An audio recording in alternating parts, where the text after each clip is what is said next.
So hi everyone, I'm Isabel Kai. I'll be doing tech support today. Participant microphones will be muted at entry. You will be able to unmute your microphone at designated times during our event. We do offer closed captioning. You can click on the CC icon at the bottom of your Zoom screen to select a transcription option. This session is being recorded and it will be available on the website within 48 hours of the close of this presentation. If you have any questions during the event, please use the chat or the raise hand feature. And if you have any tech or logistic questions, you can message me. And if you have any questions after the session, please email newengland@mhttcnetwork.org. The MHTTC network uses affirming, respectful, and recovery-oriented language in all activities. That language is strengths-based and hopeful, inclusive and accepting of diverse cultures, genders, perspectives, and experiences, healing-centered and trauma-responsive, inviting to individuals participating in their own journeys, person-first and free of labels, non-judgmental and avoiding assumptions, respectful, clear, and understandable, and consistent with our actions, policies, and products. So with that, I'll turn it over to Ashley and Ronnie. Thanks. Thank you so much, Isabel Kai. And if you need anything throughout, Isabel Kai is here to support. Today, we're going to be talking about incorporating the Embracing Authenticity Guide. So if you have been here hanging with us, you know that we've been talking about some of the history behind it, some of the roots behind it. And so today we're going to spend a little time talking about the incorporation of it, ways that you might be able to think about bringing this to your organization or applying it in your personal work. If you're just joining us for the first time today, welcome, welcome. We're so excited to meet you. We're glad that you're here. My name is Ashley Stewart. I'm the Director of Health Equity at C4 Innovations, and I'm joined by my wonderful colleague, who I'll turn it over to. Hello, everyone. My name is Ronnie Shahazes. I go by Ronnie. Senior Project Manager at C4 Innovations. Happy to be with you all again today. For those returning, thank you for joining us again. And those who are joining us for the first time, welcome. So our objectives throughout have been to introduce the Authenticity Workbook as a valuable tool to explore the practical utilization of it, to address, to talk about how important it is to addressing inequities, to center and focus on authenticity, and to encourage critical reflection through the use of it. So today we're going to preview the Embracing Authenticity Guide. We're going to do a refresher on the previous sections. We're going to review the remaining 3 sections, and then we're going to talk about some practical implementation. So this will officially be published and available for folks to access following the conclusion of this webinar series. So shortly after sometime this week, you'll be able to have access to this and begin to incorporate it. So because we know that everyone will have access to it, we don't want to spend too much time going through every single page, but really giving you a broad overview of what's included. And we do have quite a few new faces today, so I'm going to take some time to go through the first 2 sections. We haven't included all of the pages of the workbook here, and also we hope that by going through some of the main pages, you'll get a feel for the content. So the first section focuses on authenticity in the workplace, why it's important, understanding that people bringing their whole selves to work will lead to more creative, innovative, bold, empathetic connections, and also recognizing and appreciating that addressing systemic and structural forms of oppression is also rooted in our recognition of the importance of culture. The second section of the workbook focuses on identity and mental health, and it talks about a lot about the stress response, potentially trauma activation that can happen when there are inequities that occur in the workplace, and how being thoughtful and intentional about culture change to be more inclusive can help to reduce some of those health-related concerns that show up from the day-to-day stress and the work environment that compounds on people's systemic marginalization. So in the workbook, we have pages that talk about the stress response. That means going through that autonomic nervous system response through the perception of threat, the activation of stress response, the physiological changes, and those fight, flight, freeze, and fawn responses that can be so natural to us. And this is really important because people may be experiencing things in the workplace, and to be able to know where it comes from or where it might be starting or rooted is really important to manage and to monitor our stress. And then the next sections of that continue to look at cultivating authenticity in the workplace, really understanding what authenticity means and what does it look like to be authentic, providing people some thought prompts to talk about what cultural authenticity looks like for themselves. What are the benefits of it? What are some of the concerns that might be arising for people to really engage or start those conversations? And then it also goes through what is leadership's role in fostering a community around authenticity. What are some of the benefits of it? And we give some definitions, some insight to what that looks like so that folks can have a conversation starting point.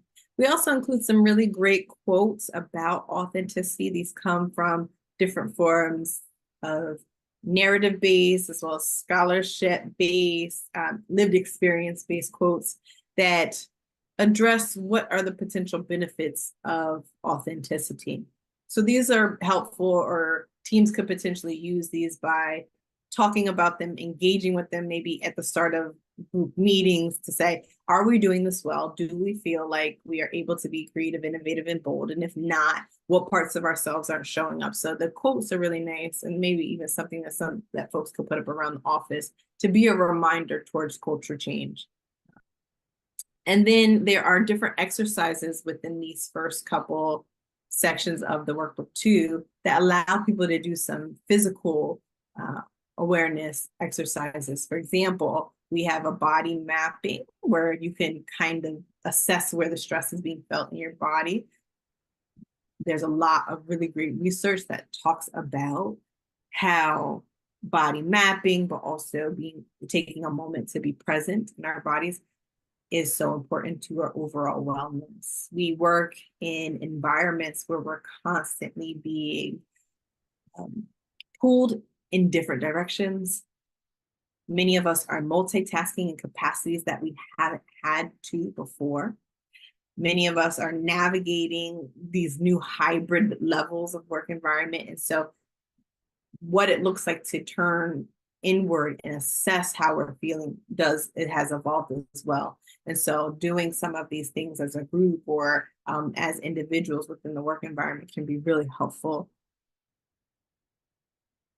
We also provide some context for folks to help to address and name and talk about white dominant cultural norms. And this is really important for teams to have the resource to be able to talk about it, because oftentimes when we talk about ideological norms or white dominant cultural norms, the conversation can feel divisive, or maybe folks aren't starting at a similar baseline. And so instead of having a productive conversation that can help everyone, literally everyone, form more inclusive, we end up tripping over the differences in how we're processing it, right? So when we're talking about white dominant cultural norms, it's really assessing the idea and the construct of whiteness and things that are associated that being the norm within the organization or the norm within our society, being the dominant way of thinking, but also in many cases the right way, right? So if we think about like white supremacist ideology, we're not talking about, that's not something that could be relegated specifically to folks who identify as white supremacists. Surely that's a group of folks. But in addition to it, we have to really assess and see the ways that that plays out in our everyday life, which means that how all of us might be holding constructs or cultural values that are closer in proximity to whiteness as most supreme, as the right way to do it, as good and bad and values associated with it. So this really begins to break down and reduce the divisiveness around the conversation to help people think about what this could practically look like in the work environment. It is about assessing, where are different fears emerging and where do those fears come from? is there considered to be one right way to engage with a particular topic or to do work? Is there a sense of urgency that doesn't allow space for processing? And where does that history of urgency come from within the work organization? Is there prioritization of individualism? And are there opportunities maybe to be more collaborative and cohesive as teams? And so it also provides some resources, because this is, a couple pages, but it also provides some resources for folks who maybe want to learn more and incorporate it differently in the space. Anything else come to mind, Ronnie?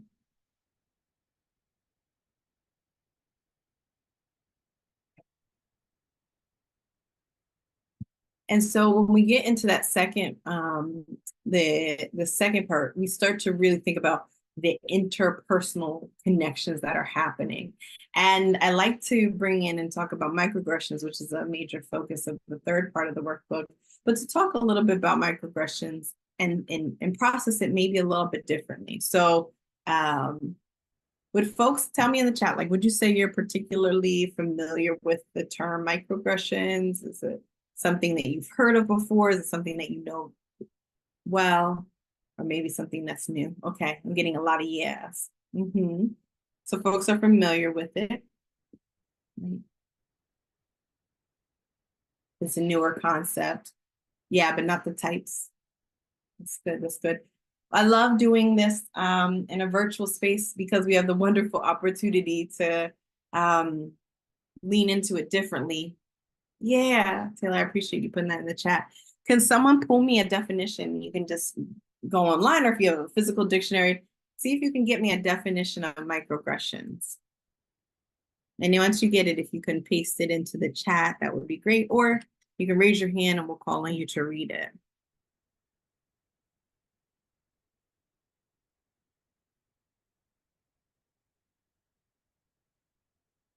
Let's see if we can get a definition from someone in the room.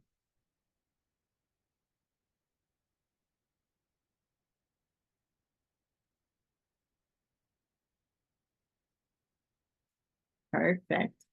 Thank you so much. And if you have a different one, put it in there. Let's see them all. I see we got some pictures too.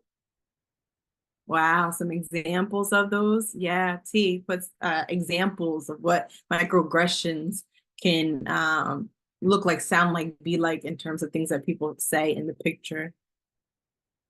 A statement, action, or incident regarded as an instance of indirect, subtle, or unintentional discrimination against a member of a marginalized group, such as a racial or ethnic minority. Denisha, thank you for putting that in the chat.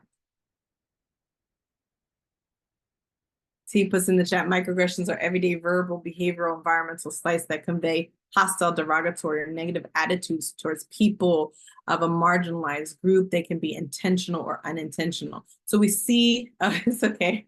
Thanks, T.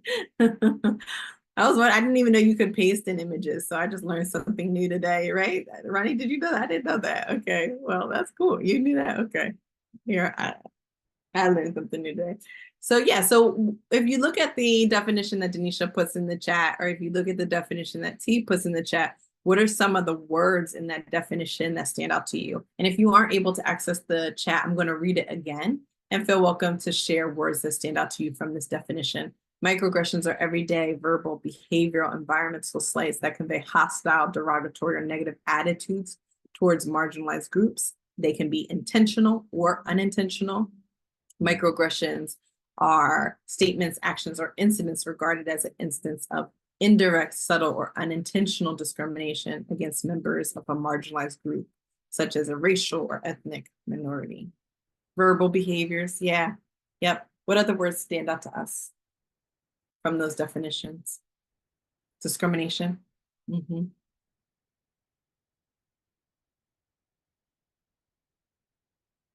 Some others?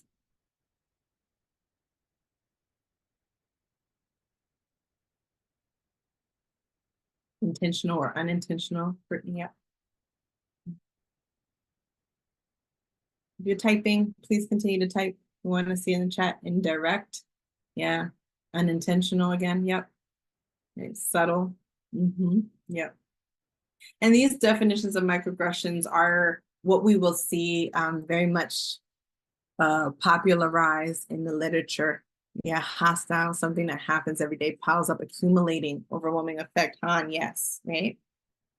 And the term, and so we see this begin to evolve as we identify the taxonomy. So Daraway Sue and colleagues develop a taxonomy of microaggressions and begins to define it a bit more.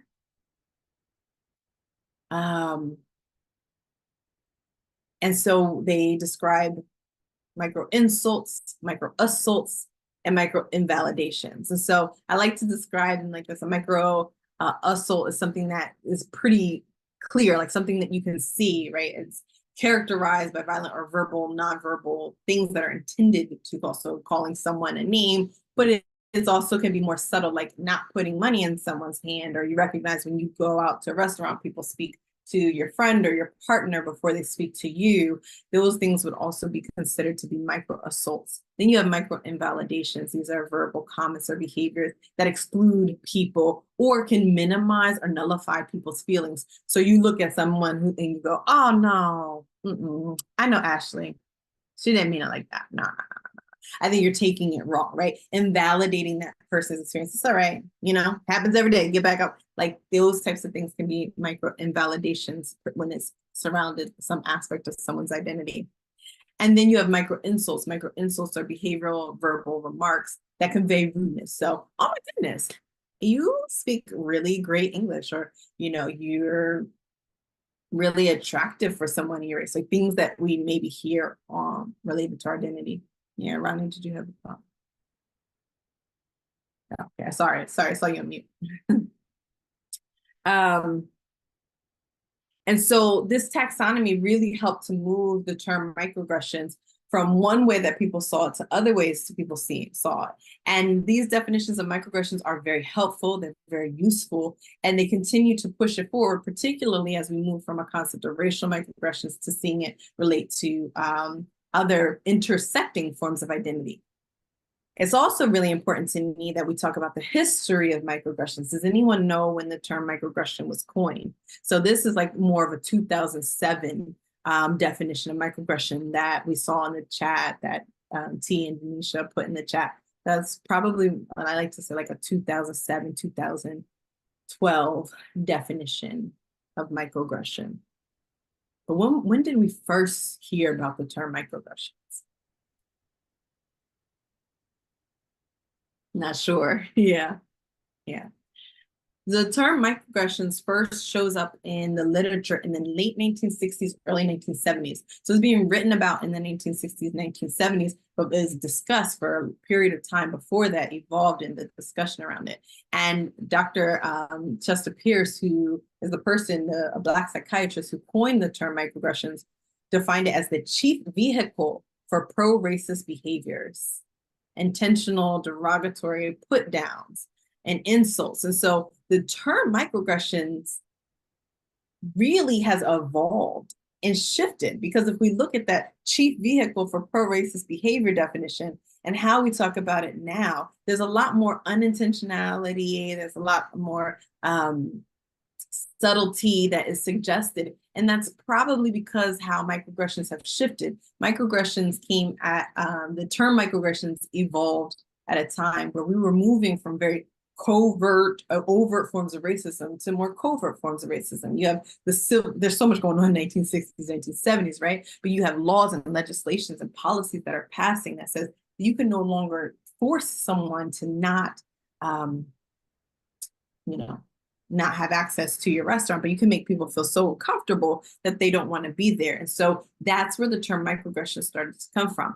The reason why I like to bring this up in the context of the workbook is microaggressions were never intended to describe something small or insignificant, nor do microaggressions describe the sometimes hurtful or biased or derogatory statements that we may hear in our lives at any point in time. So unfortunately, as humans, experiencing discrimination tends to be something that most of us, if not all of us, will experience at some point in our lives. Microaggressions really describes this compoundedness, this multi-layeredness, the repeated exposure, the biases that you navigate, all of that comes together to make it a microaggression. So it's not small or insignificant. And even if we microaggress against someone and we think it is like, oh, it was invalidation, I didn't know.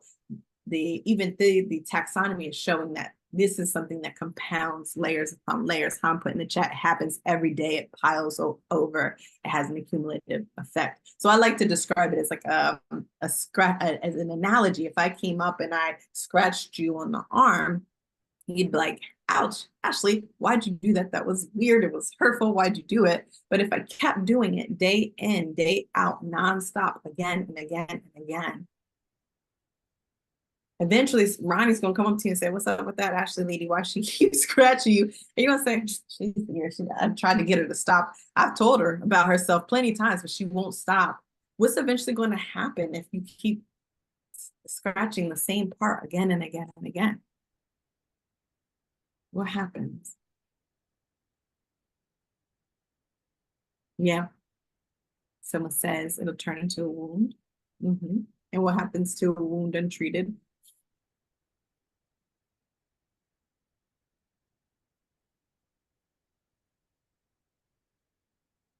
What happens if you keep scratching the same wound over and over again? It festers, it gets worse, it gets infected, right? Deeper wound, more difficult to heal. Yeah, it doesn't get a chance to heal. And that's really what is intended when we talk about something like microaggressions.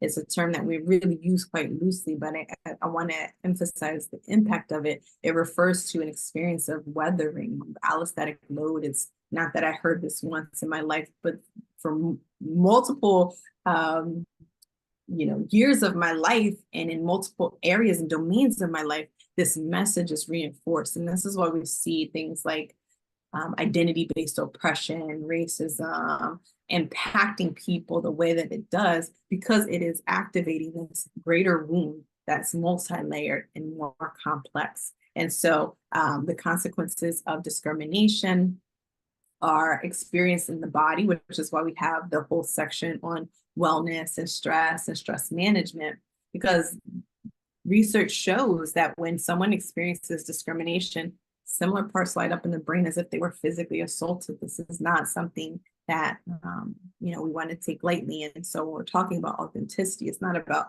some aspects of our personality. This is about parts of who we are and our aspects of our identity that for safety and for opportunities are often concealed. So we don't want folks utilizing their energy in code switching and assimilation efforts to feel safe, because that is consequential to our overall wellness. Thank you, Ashley. Some really great information there, and all around what is in our third section of the workbook, addressing microaggressions and institutional bias. And so some of those definitions that Ashley mentioned and that kind of timeline for the progression of microaggressions are also included in the workbook. Some exercises to walk through, things that you can do for yourself and things that you can do with peers and colleagues and leadership to create a culture that is supportive of eliminating and addressing microaggressions in the workplace.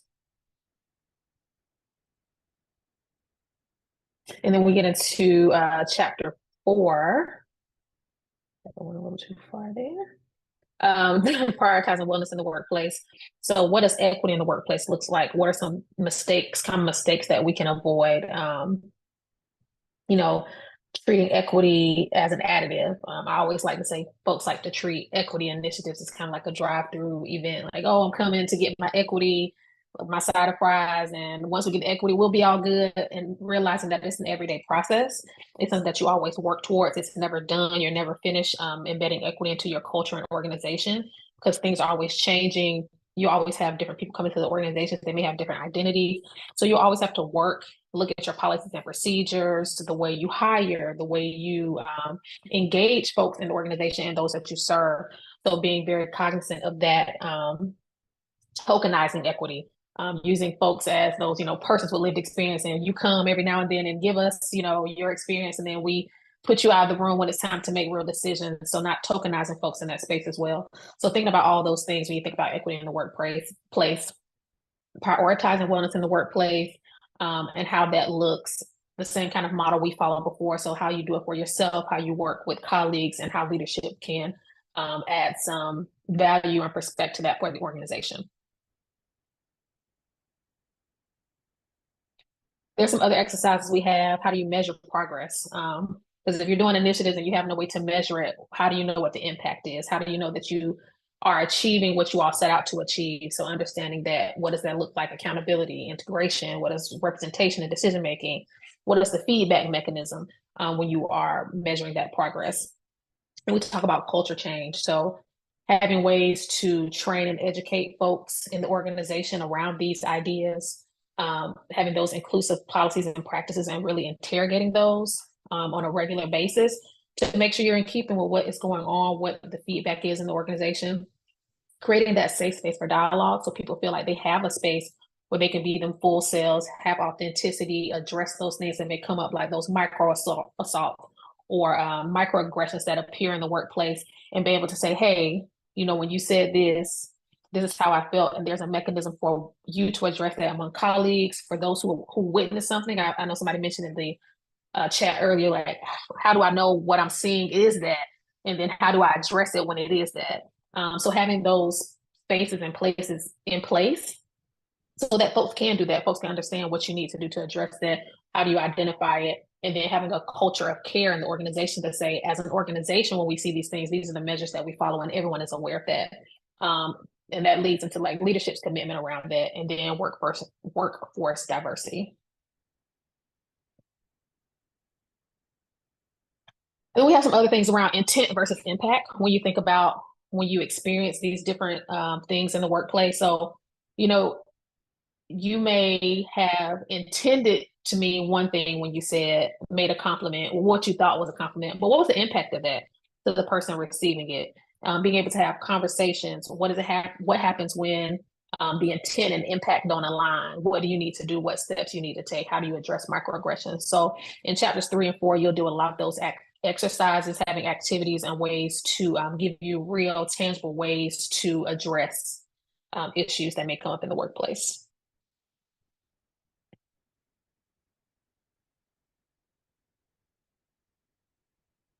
I'll let Ashley jump in with our resources. Yeah, sorry. Yeah, I was responding to Taylor in the chat, right? So, there's responding requires a level of strategy, a level of processing too. And so it is also the hope, as Ronnie was just mentioning, that some of those responding pages would help people think about what would be the best strategy. Is it the best strategy, or the strategy that's most aligned with my likelihood or probability to have this conversation successfully, addressing in the moment? So I know myself, it feels like self-care to be prepared and ready to address it in the moment. And that's kind of where my level of comfort is. And then I also know that I have amazing colleagues and folks whose strengths are in processing a bit more, taking really diligent notes, or circling back to make sure that something doesn't fizzle away with time, but ensuring that there's that continuity of addressing it. And all of those things are important components of responding to inequities in the workplace, or responding to microaggressions. And so it really is an opportunity for sort of like, what is the best way for me to ensure that we do something, as opposed to what often happens is, we don't revisit things or have the opportunity, and then we feel like we missed the opportunity to acknowledge. So we have some resources in this section. There's a whole list of them there. You can see there's a glossary of key terms. And then there's some worksheets. And in these worksheets, let's move this here so I can. In the worksheet, you have a self-reflection one where folks are asked to think about their core values. We'll actually go through one today as a group. We have some recommended readings, things that maybe if you're looking to start a conversation, like we get asked all the time, what books do you recommend? And there's so many of them. There's the Harvard implicit bias test. The thing to be sure to think about related to this. I will also add my grandmother's hands to that list. I've been thinking about it now, but the thing about it is that with these things, you want to ensure that there's a group or that you all feel prepared to be able to facilitate a dialogue around something like utilization of the implicit bias test. But perhaps you want to dive into an examination of a conversation with your team. That might be something that the team will do together. And then you can talk about, did you like that experience? Did you not like that experience? How did it make you feel? Do you feel like it was accurate? What did you observe from it? So making sure that there's an opportunity to process or facilitate a dialogue, as opposed to sending out these resources and like Roddy said, well, we did equity, sprinkled it right on top. 5-point plan, we're done, right? It's not that, it's the meaningful incorporation of it. So with any of these resources, with any of these worksheets, with any of these recommendations, it's really important that there's a distinct and intentional follow-up or processing of it with it as well. Some additional resources that we have are to think about it like a bystander. So you're a person who observed it. It didn't happen to you. The person didn't say it to you. You weren't the person who said it, but you observed it. You were, oh. How do you follow up? How do you check in with folks? How do you, what are different things you might be able to do in that moment? And so that worksheet helps you kind of think through what that will look like. We know that policy change is really important for organizations. So there's a resource to help folks think about what are the key principles needed to think about what policy will look like. There's a worksheet to help folks identify microaggressions, right? Was it a micro insult? Was it a micro assault? Was it a micro invalidation? Describe an example of a microaggression that you have experienced, reflect on the impact of the microaggression and how it might have been, how it might have affected a targeted individual. So by thinking through and writing out the identification of a microaggression, it better equips us to be able to say, I observed this in our meeting earlier when we were talking about, different holidays, and a comment was made. I really think that was a micro assault. I really think that was a micro invalidation that occurred. And the reason why is because I think it would have affected individuals who, individuals who left the room or whatever it is, but the worksheet would help folks kind of process what happened in that moment. To be able to communicate more about it and do so in a way that maybe feels more strategic and therefore kind of reduces our anxiety because we process it out a bit more. The most important thing is responding. And then we also have one on a wellness action plan, right? So for individuals who maybe have experienced a microaggression or experienced workplace stress related to authenticity, getting some thoughts going about how that could look like. There's suggestions about what inclusive leadership workshops could look like, and maybe some different components of what to include in a workshop, whether you're developing one internally, if you have an organizational committee that's interested in, talking about some different topics, it gives some suggestions. Maybe you're working with a partner and you can kind of bring some of these ideas related to what specifically your organization needs. So it helps with that. Also some guidance around what maybe an unconscious bias training would look like.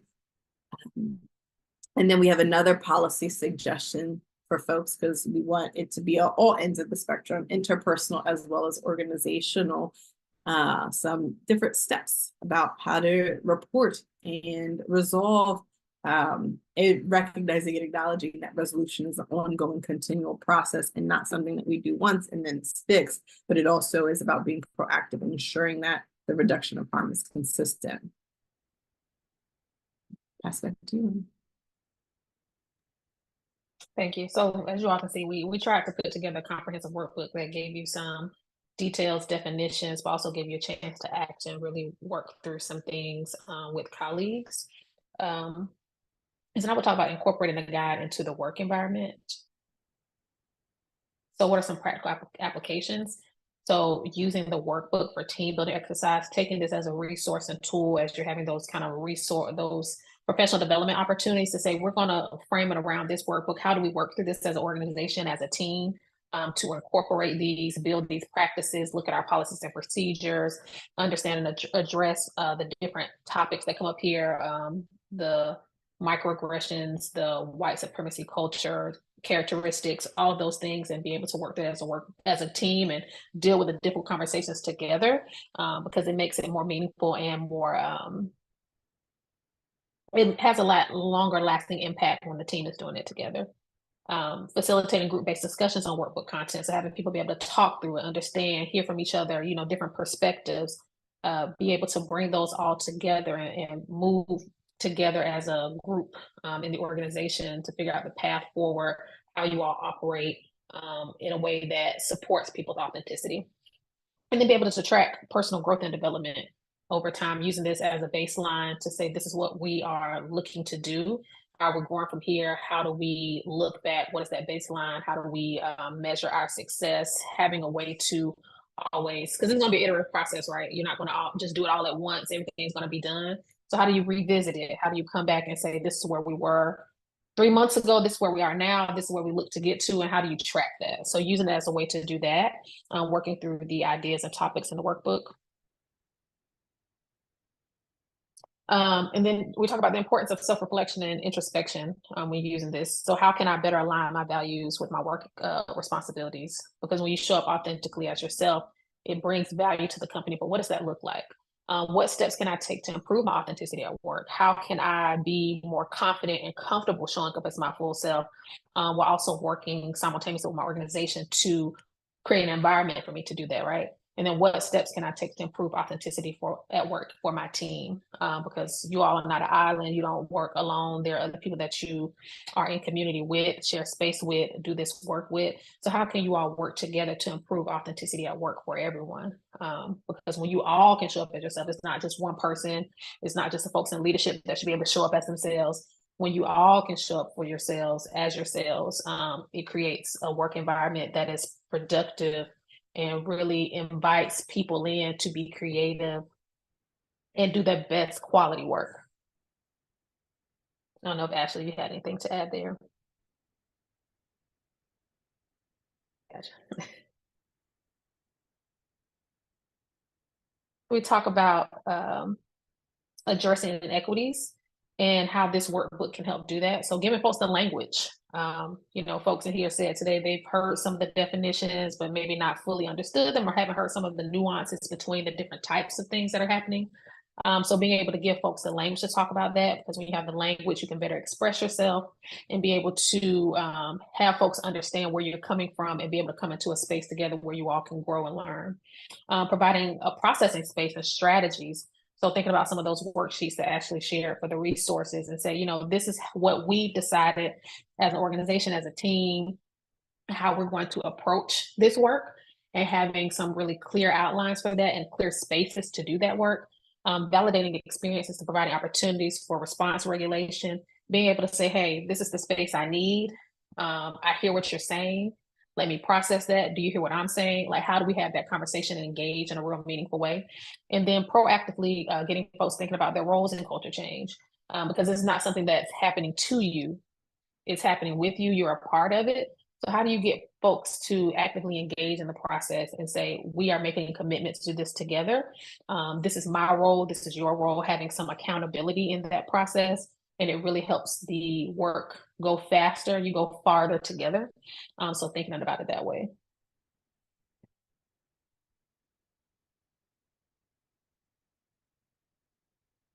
And so we'll jump to exercise, as Ashley mentioned before, as we showed one of the workbook pages, and really thinking about how can I apply this workbook's insights to improve my team's dynamics, and what strategies can you implement to create a more inclusive and authentic work environment? And I don't know if anyone has anything to share. We will jump into our exercise, but just thinking about that, looking at what you've seen thus far, what do you think some ways that you can apply this workbook to improve your team's dynamics?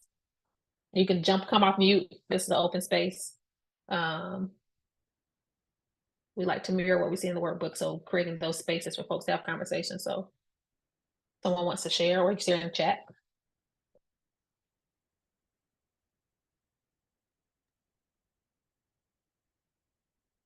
And I think also, just to add a little bit to that question too, if there's things that we've talked about today and you have examples of it being done really well, or things that you've done before, feel welcome to share that too and what the impact of it was, that maybe folks can see how they might be able to use some of these resources to help them do something similar.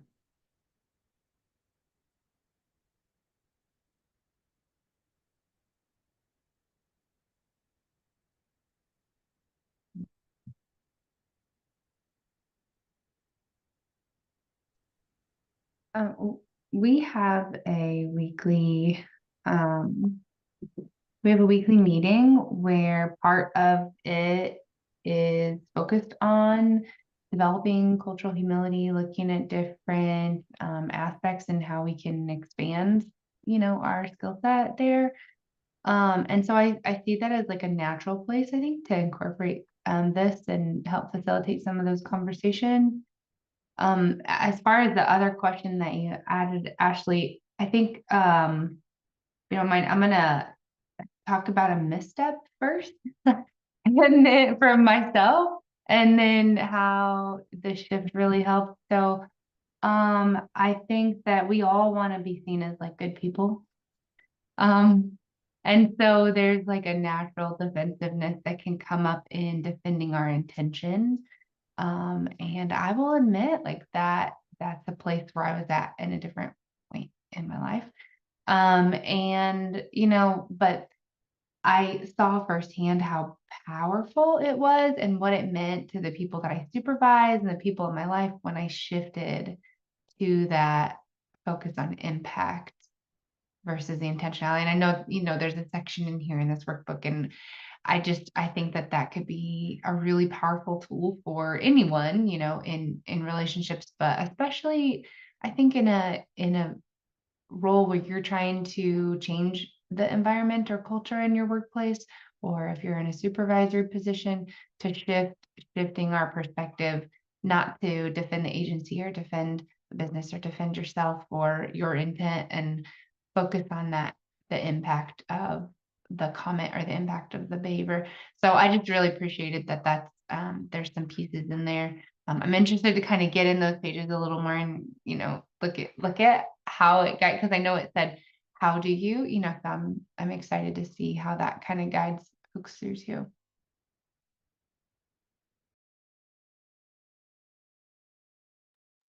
Thank you for sharing that, Brittany. Yeah, thank you. That's great. Taking some notes there. Anyone else have anything they wanted to share before we jump into exercise together?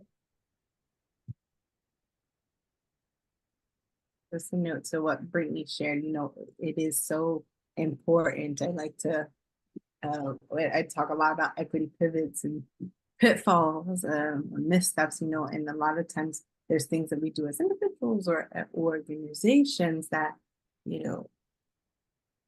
we're doing it with the intention or with the opportunity to create more pathways, but it's complicated and it's multi-layered. So if anyone wants any resources on equity pitfalls or equity pivots, let me know. I'm happy to share those with folks too. But I think Brittany gave a really great example. I think you gave them. Thank you. All right, let's jump into an exercise. We want to walk through worksheet 1 with you all, the self-reflection on authenticity. So we want everyone to think of 3 to 5 core values that define who you are as a person. We'll give you a little moment to think about that, and you can drop them in the chat. 3 to 5 core values that define who you are as a person.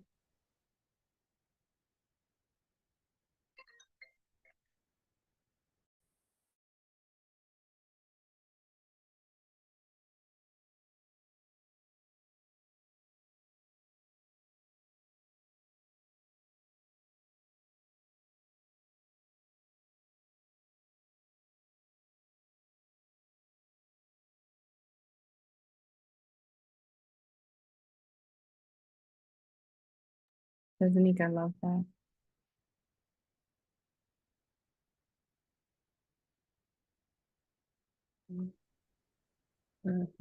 These are great, Lauren. you. Thank you. Yeah. Thank you.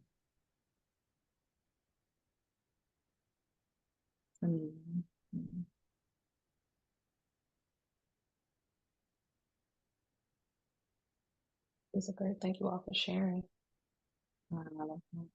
Yeah. If you're typing, continue to type. Yeah. Judy.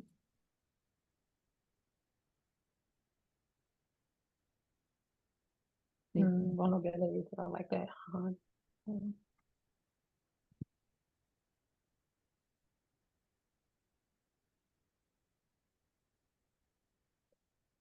If you think about these 3 to 5 words that you've placed in the chat about who you are, respectful. I saw a lot of respectful, resilient, things around integrity and honesty. If you reflect on those and some of your recent actions at work, do these actions align with your core values, the thing that you've stated here? And if not, how could you have acted more authentically when you think about the core of who you are, who you stated here, and how you've operated in the workplace? What does that look like? Does it align? And if it doesn't, honestly speaking, how could you have been more authentic? Take some time to think about that and drop in the chat.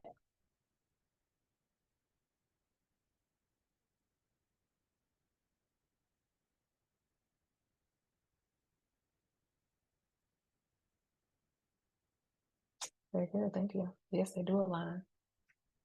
And it's always beautiful when they can align, when you can have your core values align with the place that you spend a lot of your day, and the actions that you're taking there. Thank you, yeah. We've had some challenges.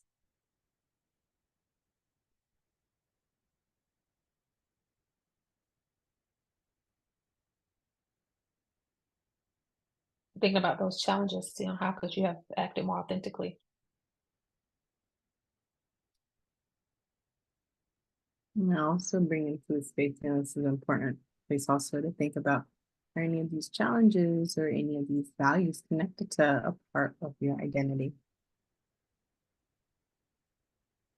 Could it be, is there any part of it that's about expressing your values through a cultural lens that might not feel as welcome in the work environment?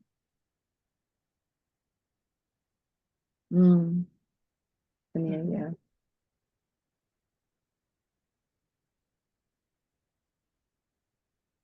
Yeah, being able to express that and say how that made you feel. It could be a intent versus impact, what the intent was by the person or the event.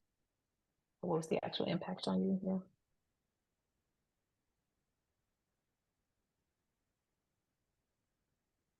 Others, feel free to drop them in the chat or you can come off mute. Thinking about challenges. Yeah, okay. And then I can be a little more authentic, but my job takes patience and strategy. Yeah. It can be a struggle sometimes, yes. So thinking about those struggles, can you identify those challenges or barriers that hinder you from being authentic at work?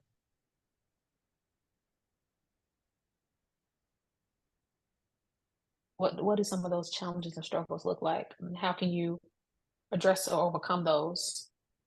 And even thinking about some of the things we shared, how can you potentially use some of those activities or exercises or ideas to help you address or overcome these challenges? By getting your workbook, like literally, I'm so at awe right now. I just want to thank you guys because this is so important. Being in leadership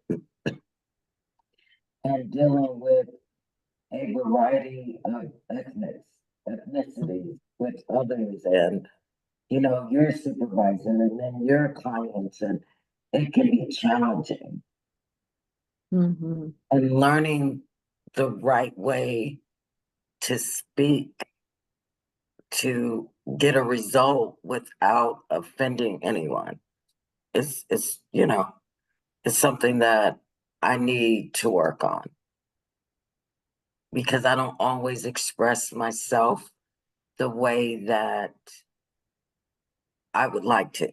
You know how you go to the doctor and you have all these things and then you get in front of the doctor and you don't tell them anything? Mhm. Yeah.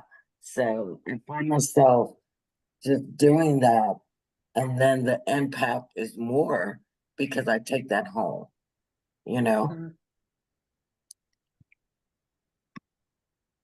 Yes, thank you for sharing that. Yeah, being able to have that language and that level of comfort to express yourself, to feel like you have the space to do that. So yeah, definitely as a supervisor and working with team members and people that are responsible, that you're responsible for. Thank you for sharing that. Ashley, if you had anything to add. Nope. No, but I think it does, really align beautifully with some of the ways having those difficult conversations, right? Developing a strategy to be able to have all of the thoughts together. Sometimes we need more time. Now we get a chance to see the first one where we kind of went through some of the best practices, but having an opportunity to just take some time to process and think about what are all the components of it. Because a lot of times we get in front and it's the nerves, it's the anxiousness, it's the, I don't want to overwhelm someone, but if we really take the opportunity to recognize that we might need some more time to process, it's okay to come back to things again and again, because that's the way that this work evolves. And so, getting copies of it for your team, it's as simple as sending a link, right? So it will be sent out to all of the participants of the web series too. It'll also be on the MHTTC website. You can have it be part of an existing discussion, a work group, or even like a regular staff meeting to say, all right, today we said we're going to look at a little bit about microaggressions and see if we could observe any throughout this week.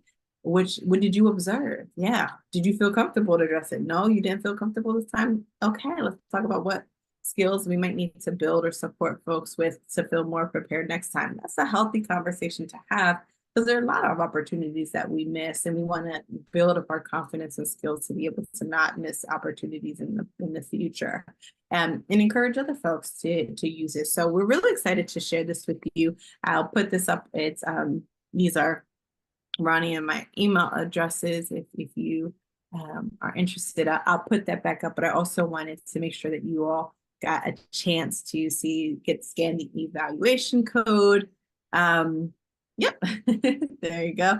Isabel Kai also put it into the chat. So if you need any more information, we'll also include the MHTTC website. But we're really, really grateful that you all took the time to be here with us today. We're grateful for the opportunity to communicate the excitement and enthusiasm of the workbook. And for folks who've been here all 3 sessions, it's been amazing. For folks who are just joining us, let's continue the conversation too. Ronnie, any closing words? I just want to express our gratitude for you all coming and joining us and learning more about this workbook. And I hope that it really helps you all achieve the level of authenticity and openness and collaboration in your workplaces and within yourselves. So thank you again for joining us. Thank you, Isabel Kai, for facilitating all this webinar series for our tech. And thank you all for joining us.